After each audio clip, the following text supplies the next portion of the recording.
Hello, friends. I have a feeling that this Easter is going to be a bit different for you than it usually is. No overflowing church celebrations, no horde of family and friends around the Easter dinner table, probably. And for many of you, I realize this is a really hard time. And it will likely get harder before it gets easier, at least in the short term. And that's what I'd like to talk to you about for a few moments.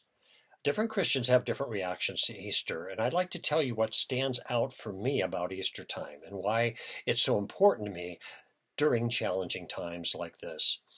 First, I hope that you read my April mentoring letter on the resurrection. It came out about a week ago.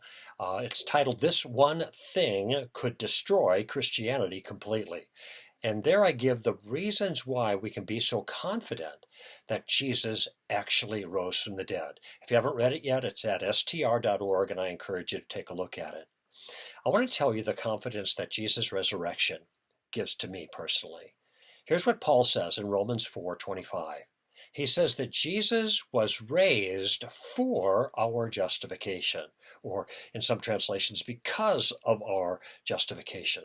Paul's point is his resurrection secures our justification. And what does that mean? That means because we're justified, we are going to be resurrected as well. His resurrection secures our resurrection. We will be raised with him. And this is exactly what 2 Corinthians chapter 4, verse 14 says. Paul writes there, knowing that he who raised the Lord Jesus will raise us also with Jesus and will present us with you. And then he starts a therefore section. That's the application to our hard times that really means so much to me. Here's what he says. Therefore, we do not lose heart. But though our outer man is decaying, yet our inner man is being renewed day by day. The outside circumstances may be terrible, but something different is going on inside, he's saying. And then he says, for momentary light affliction. Famous line here. He says it's momentary in its light because he's comparing it to eternity. Momentary light affliction is producing for us an eternal weight of glory, far beyond all comparison. While we look not at the things which are seen, but at the things which are not seen.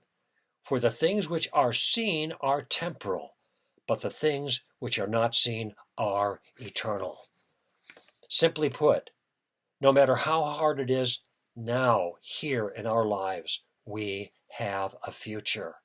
And that future is secured in a certain sense, not only by the resurrection, but by the momentary light afflictions that produce the eternal weight of glory that is waiting for us.